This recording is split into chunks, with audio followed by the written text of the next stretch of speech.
Hey YouTube, this is Detroit Borg with a quick look at the updated iMacs for May 2011. The update mirrors that of the latest MacBook Pro, which is to say that all the changes are confined to the internal hardware with no cosmetic updates. We will still have two sizes to pick from, 21.5 inch and 27 inch, both sporting the same glossy LED backlit IPS display. The resolutions of both models are unchanged.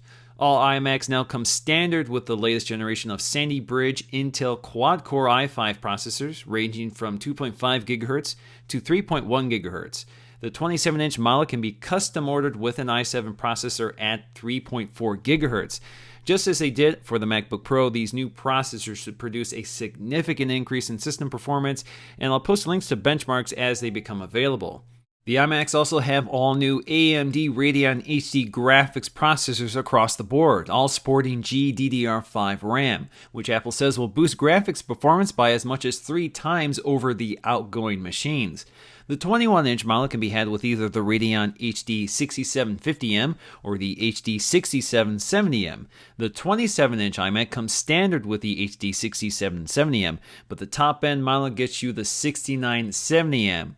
Which has 1 gig of RAM, which can be custom ordered with up to 2 gigs of RAM. The iMac also picks up Thunderbolt, which merges Intel's LightPeak input-output technology with the existing DisplayPort. This port is capable of transferring data at up to 10 gigabits per second.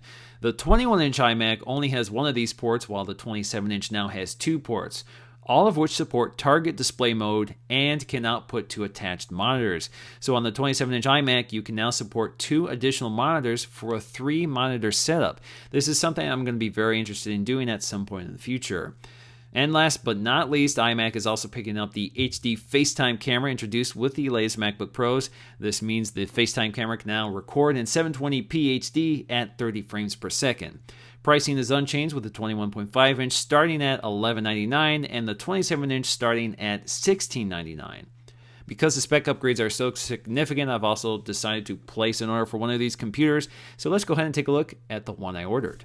Now, there are 4 standard configurations of the iMac. These are versions you can pick up in the store today, or you can order online and they will ship within 24 hours. But I want a very high-end custom configuration, so what we're going to do is start with the highest-end 27-inch iMac, which starts with a 3.1 GHz Core i5 processor, has standard 4 gigs of RAM, has a 1 terabyte hard drive, and has the AMD 6970M processor with 1 gigabyte of RAM. So let's select that model. From here, we can start customizing it, and I want the 3.4 GHz Core i7 processor. That will add $200. I want 8 gigs of RAM. I'm going to skip 16 gigs of RAM. I don't need that much, and that's very expensive. So at 8 gigs of RAM, that again jumps the price up to $200. For my hard drive, this is where things will get really expensive. I want the 2 terabyte drive, but I also want a solid state drive, so we can order both. And that adds $750 to my price. And what will happen here is the solid-state drive will house the operating system and the software from the factory, and this will definitely increase read and write speeds of the operating system. So performance will be boosted quite a bit. I'm a big fan of solid-state drives. I've always said I will never buy another computer without a solid-state drive. So this is a necessity. And we're also going to boost the RAM on the AMD Radeon processor to 2 gigabytes. That will add another $100. You also have the choice between the Apple Magic Trackpad or the Magic Mouse, or you can add both. I already have a Magic Trackpad, but the Magic Mouse is still my favorite, so I'm going to leave it at that. We also can choose on whether we want the wireless or the wired keyboard with the numeric keypad. I'm going to stick with wireless, and I'm going to skip all the software, but I'm going to add Apple Care, and that's it. So we're going to add that to the cart. And we're all set. That's my order. Unfortunately, because I've added the SSD, my shipping time is now 4 to 6 weeks. So I'm going to have to wait a month for this computer to get here. So I won't have a boxing very soon, but this is definitely a very high power machine. I'm really looking forward to bringing this computer home and using it for my videos. It will definitely be a big improvement over what I have. So I really look forward to bringing that to you guys, and I hope you stay tuned.